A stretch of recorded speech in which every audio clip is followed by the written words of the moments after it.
Everybody's mad about something. Recently, I got attacked online by some gay bloggers, and it hurt my feelings. I have no problem with gay people, but I fucking hate bloggers. I'm not saying it because this person was gay. They was acting like a bitch online. They was like mischaracterizing my jokes, trying to make a point off of me, when it's like, yo, I'm your ally, motherfucker. I'm not trying to stop gay people. I got better shit to do. This motherfucker was saying things to try to get gay people to beat me up. Seriously, he was like, Dave Chappelle's jokes. I don't know how he actually talks when he's making his voice up. Dave Chappelle's jokes were an affront to the manhood of all gay men. What the fuck does that mean? I didn't say anything that would allude to gay men not being men. I know you men.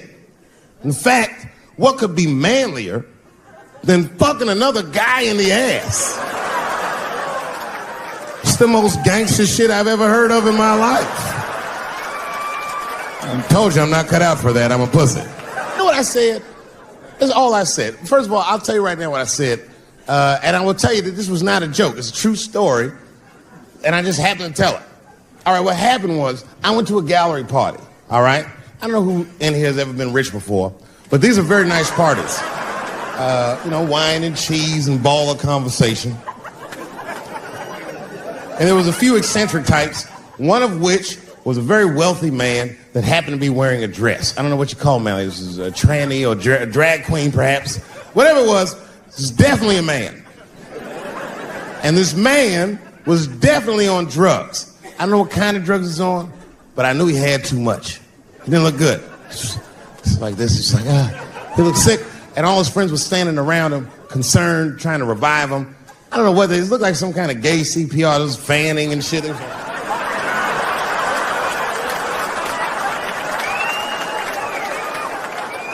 I saw all this from a distance. Now, I should have minded my own business, but I got curious. I was like, oh. And I went over there. All I said, excuse me, gentlemen, is he okay? And then they looked at me like I was evil. She is fine. I'm sorry, I didn't know this is what we were doing. Here's my thing. I would support anybody's right to be whoever they feel like they are inside. I'm your ally in that. However, my question is, to what degree do I have to participate in your self-image? Is it fair that I have to change my whole pronoun game up for this motherfucker? That doesn't make sense. Seriously. If I put on an Argyle sweater and I'm like, hey, everybody, I feel like a white guy in this sweater and I want some goddamn respect and a bank loan. That's not going to work. Give a fuck how I feel. Why should I give a fuck how you feel? Nigger is a pronoun. But there was no time for philosophical debate. This was an emergency situation. I said, fine. Sorry, guys. I was just worried because she looks terrible. And she just fell off the bench. Appears that her dick is popping out of her dress. You mind if I call an ambulance, champ? I'd rather not be at a party where a tranny ODs. There's too many questions to answer.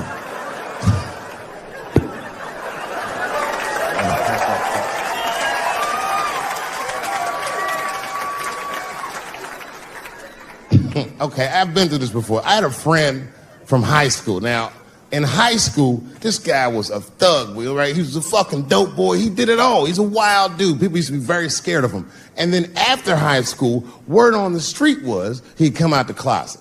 I personally didn't believe it. I bring him up because last year, he calls me out of the blue like, yo, what's up, man? I got your number from so-and-so. I heard you're going to be in New York doing a show. Could I get some tickets? I was like, fuck yeah, get some tickets, man. How you been? He said, well, we'll catch up at the show, man. But, yo, I appreciate it. I'll see you soon. I said, all right, man, take care. And I was about to hang up, and I couldn't resist. I was just like, hey, nigga, I heard you was gay. What's going on with that?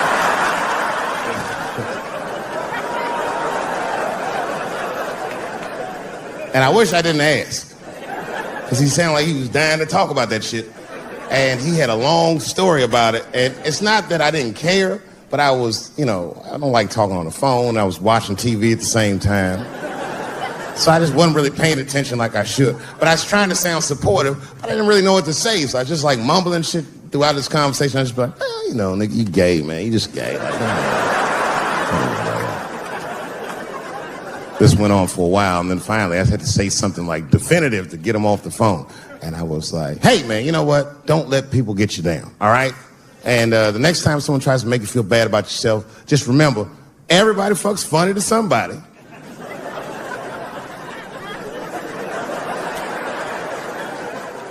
He didn't like that shit. He's like, what the fuck does that mean? I said, huh? He said, you saying I fuck funny, motherfucker? I said, no, that's not what I'm saying. I'm saying everybody's different. He said, you ain't say different, nigga. You say it funny. What's so fucking funny about the way I fuck? And I said, hey, man, I fuck feet. He said, what? Oh, this is not a joke, ladies and gentlemen. I get women to squeeze their feet together like this, and I fuck them right in that little space in their feet. But you can't build a community behind that shit. There's no flag for us. That shit made him laugh.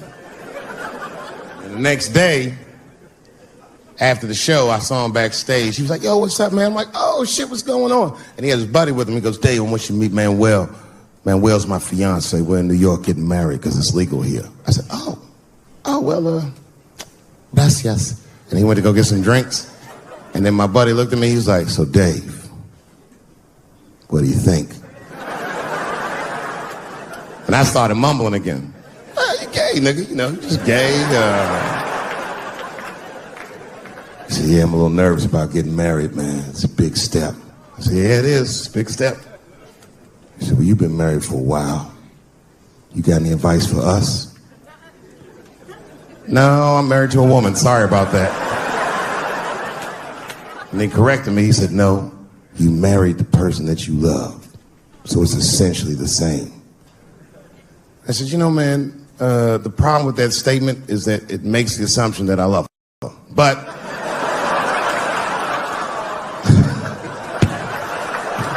you guys lighten the fuck up. Of course I love my wife. She laughs at this shit. As a matter of fact, she eats and spends this shit. You know what I told him? I told him, I said, you know what you should do, man? First of all, you shouldn't do it. I'm talking about being legally married. It's not that you're gay as much as just legal marriage is a fucking diabolical leverage game in the United States. I'm just being honest. Devoid of religious significance or the idea of love, marriage is nothing but an awful contract that you shouldn't sign. I'm just being real. Because you start out loving each other, and then like 2 years later, you're just building a case against one another for a hypothetical court date that may or may not ever happen. You throw being gay on top of that, that shit is explosive. Like I said, Ray Rice shit. Okay, right after Ray Rice went through all that shit, I was at a party and I met this kid, Michael Sams. You know Michael Sams? Very nice guy. He's the first openly gay NFL player. And Mike's a very nice guy, very brave guy. But when I met him, I couldn't help but thinking, his wife up in the elevator. Is that domestic violence or is that just two niggas working shit out in the elevator? You know what I mean?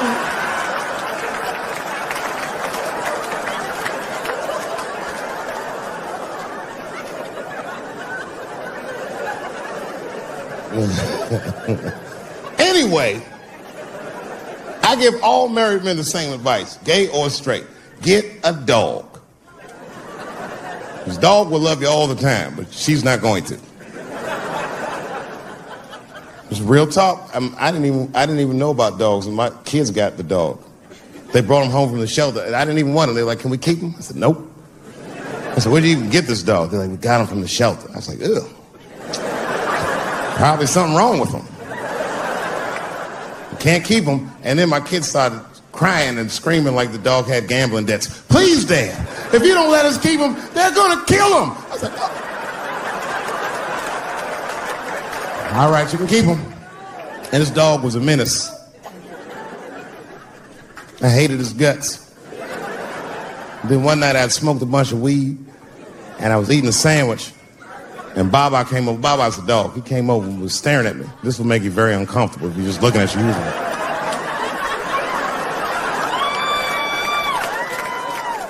I had to give him a piece of my sandwich so he'd go away. And that's how we became friends. Now, if you see me walking down the street with Baba, I ain't got no leash or nothing. He walks right next to me. If I stop, he'll stop. And if I go, he'll go. And all my friends are like, yo, Dave, that shit is dope. How you train Baba to do that shit? I've never trained Baba. Just a messy eater. If I drop food and Baba's not around, all I gotta do is call him. Baba!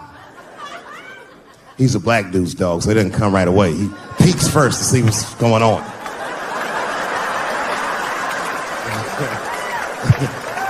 I gotta tap my foot so he can see the food. Over here, little buddy. And he's like, thanks, Dave. He'll come get it and run off. But he knows all my habits. Like, if he smells weed in the house, he'll be like, nah, this motherfucker's about to eat. And he'll just come running.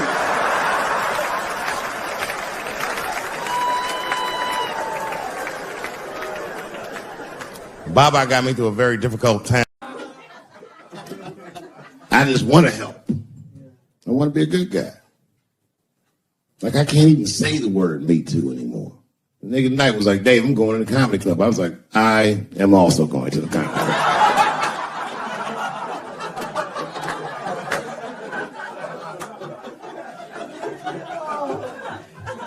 And I didn't even know it was happening, but I guess I became like a feminist in the last 3 weeks because I can't watch porn the same.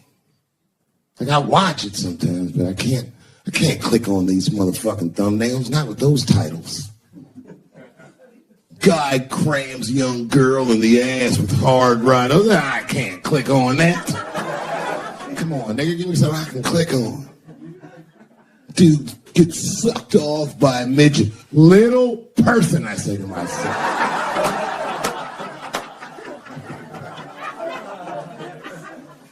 Takes me hours to find one clip. What the hell is this?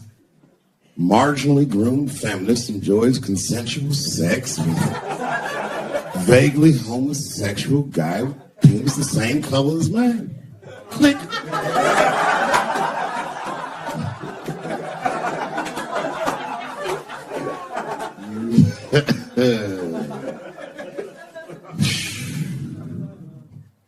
You notice a lot of black dudes haven't been getting Me Too. I don't want to jinx myself. You know why? Obviously, black women go through the same thing, right? The reason is because black women from slavery won't tell on us. Because they know that no matter how bad we black dudes are, white dudes are very mean. They're scared to see us get punished. My wife is Asian. She tell on me in the goddamn second.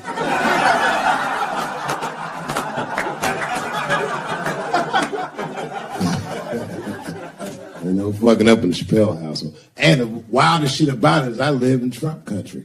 I live amongst the tiki torch whites, poor white people. And I'm rich. If it's ever pitchfork time, nigga, I'm in a lot of trouble. And nobody in my family believes me. I've been trying to tell the kids, man, we gotta run these drills. They're like, we want to run your stupid drills. Too bad, son, you have to. Tiki torch whites come upside. What are you guys supposed to do? Come on, Dan. What are you guys supposed to do? Squint our eyes and stand next to mom. That's right.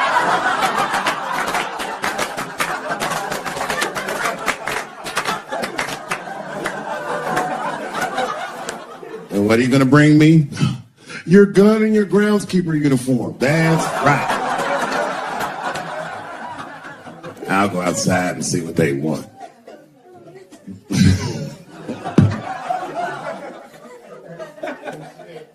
It is wild, bro. Where you from, man?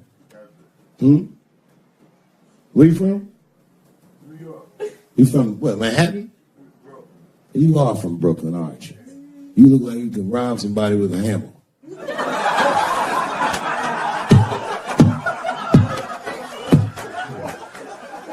Brooklyn niggas rob you with shit they find around the house. Just got stabbed with a toothbrush. This nigga must be from Brooklyn.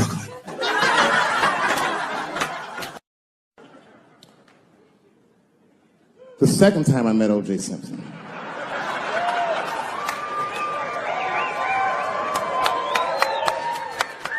was right after the trial of the century. There I was, now a young man of probably 23. O.J. Simpson was the most famous or infamous face on planet Earth. I was in a restaurant in Beverly Hills with my agents. I wasn't alone in the restaurant, but I was alone. I was the only black person in the restaurant. And in the 90s, that felt very uncomfortable. Now I tend to enjoy it at this age.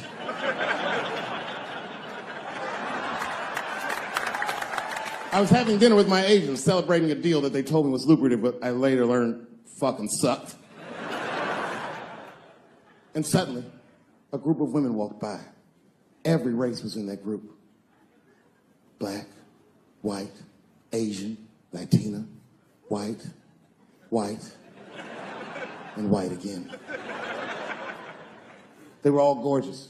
I watched them walk by. Then, I saw a familiar face. Al Collins, the man from the infamous Bronco check, towards the door. Couldn't believe what I saw. And then, close behind him, was O.J. Simpson, newly released from jail. The restaurant fell still. I was shocked. I didn't mean to say it out loud, but it just came out. O.J. He stopped, turned around to see who said it, saw my black face, and correctly assumed it was me.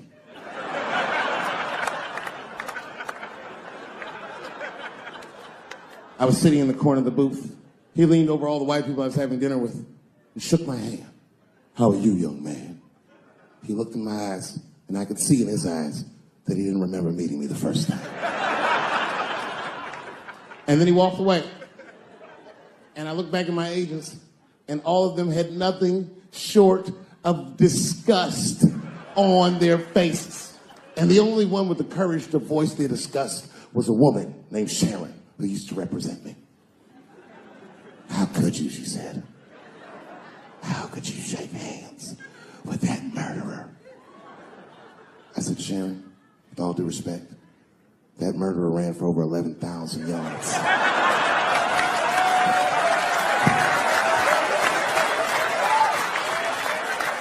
And his glove didn't fit. Glove didn't fit. Get over yourself. Some people can't do that. Some people just can't get over themselves. Gay people have a hard time doing that recently. Here we go. Here comes the deep water. No, recently I've noticed that. I noticed it with that Manny Pacquiao controversy. Yeah, no, it was now in the gay community's defense, Manny Pacquiao said some outlandish shit about gay people. Very, very not nice things that I won't repeat, but there was biblical verses and some analogies to animals. Wasn't a good look. Nike took his shoes immediately, which I thought was a little harsh. A little harsh. You know what I mean? Because he's, just because he's Asian. You know what I mean? Fuck, you gonna take shoes off Asian dude to appease a gay dude. You know what I mean?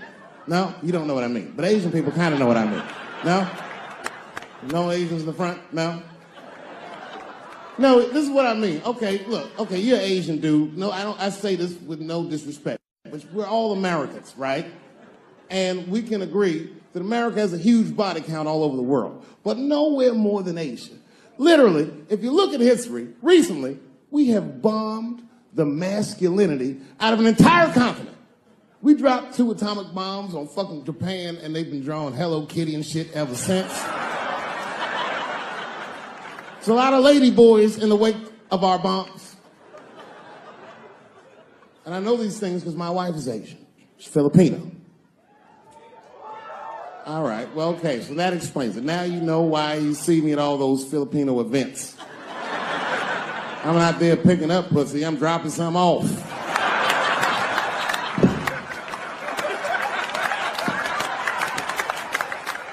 I take my wife to all that shit. I took my wife to see Pacquiao fight Mayweather. We sat ringside, okay? That was a quiet car ride home. That's what that was. But if you know what's popping in the Philippines, you know that they got a whole generation of kids in the Philippines growing up without their mothers. Yes, a lot of women in the Philippines go to the Arabian Peninsula, they come to the United back home, which is still one of the #1 staples in the Philippines economy, money that their expats send back to the Philippines. The men, on the other hand, are left rearing children, twiddling their thumbs, waiting on their wives' checks. These men have been fucking emasculated. And then suddenly, a boxer rises from amongst them and reinstates their manhood with his motherfucking fist.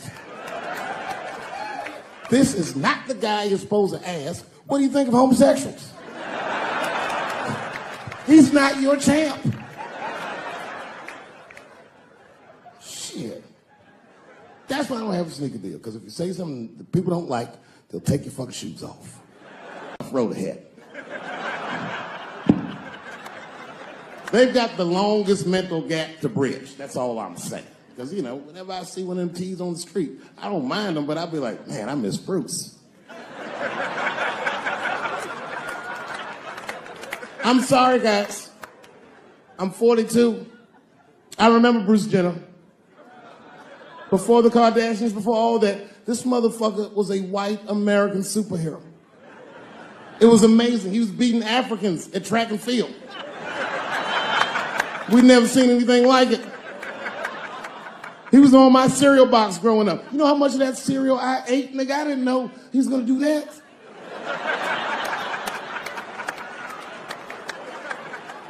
I knew before you guys knew. I heard things on the street in Hollywood. You know, you just be out, see people. Hey, what's up, Kanye? Why the long face? Nigga, you'll see. I got 2 mother-in-laws now. And when I heard he was gonna do it, I was scared. I didn't think the public was ready. I didn't think the media was ready. And you know what? I was wrong. Never seen anything like it. Welcome to the world, Caitlin. So long, Bruce. Hello. Somebody called me a nigga in traffic last Wednesday. It's so long, it takes a minute.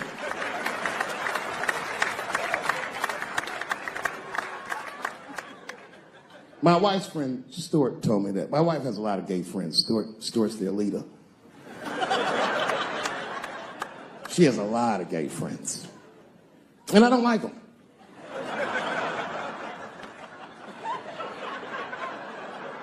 Not because they're gay, I'm just judging them on the merits of their character. They're just not nice dudes. They're fucking rude house guests. They're sitting on my couch, giggling with my wife, eating my motherfucking macaroons. And I come in, they act like the party's over. Hey, Stuart, what's going on? This guy talks to me the way a cat would speak if a cat could talk. Hi, David.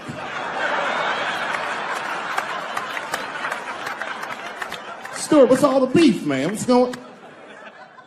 He always wants to have some kind of gay political argument. The last one was about a petition in federal court to take the words husband and wife out of the law. I said, well, why would you want those words out the law? He said, because it discriminates against same-sex couples. I was like, niggas, please save me the semantics. Just trust me, take your chips and get the fuck out of the casino. You're about to side, talk that over amongst yourselves, and whichever one of you is gayer, that's the wife.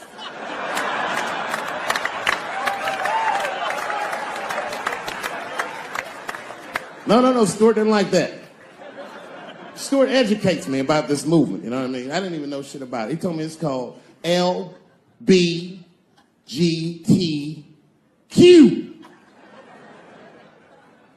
I was like, what the fuck is the Q? Does that even make sense, Q? Turns out Q is like the vowels. That shit is sometimes Y. It's for gay dudes that don't really know they're gay. You know what I mean? Like prison fags who are like, well, I'm not gay, nigga. I'm just sucking these dicks to pass the time. I'm not G, I'm Q. Ugh.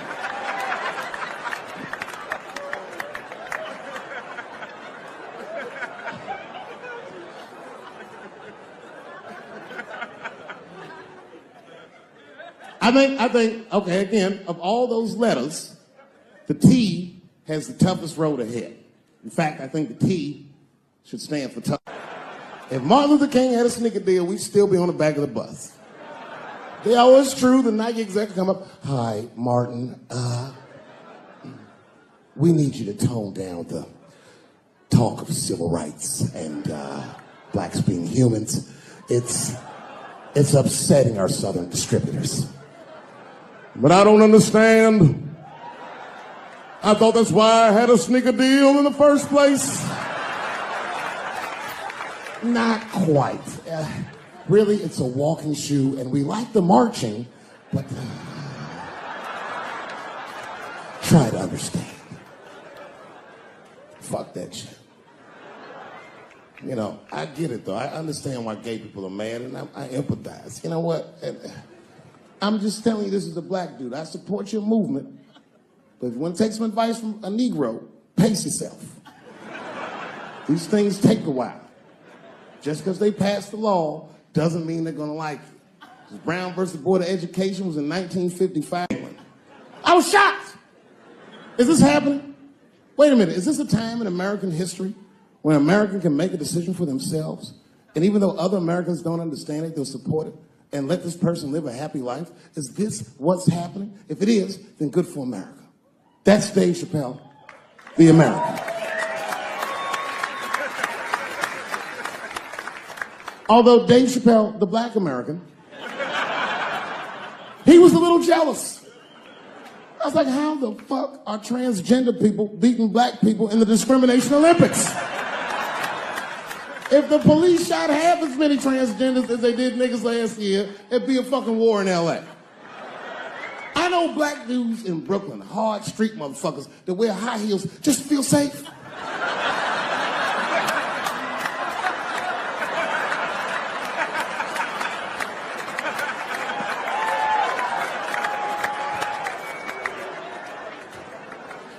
Transgenders are gangsters. I used to do business with a transgender in Hollywood. Man, everybody would be scared of her in the boardroom. She'd walk in there, newly minted woman, high heels, purse. Yeah.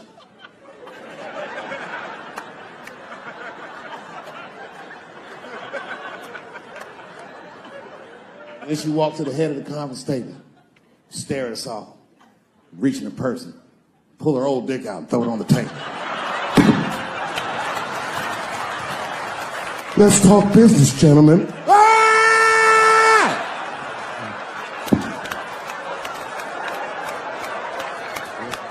Shit is scary as fuck. If your best friend pitched that to you, you'd be horrified. Yo, nigga, let's go to the hospital and cut our dicks off and make pussies out of them shits. What? Can't we just get matching jackets or tattoos or something? Sure, that's what you want to do? There's only one way to find out, nigga. Wu-Tang, bow, bow. Get up, cocksuckers. It's all over.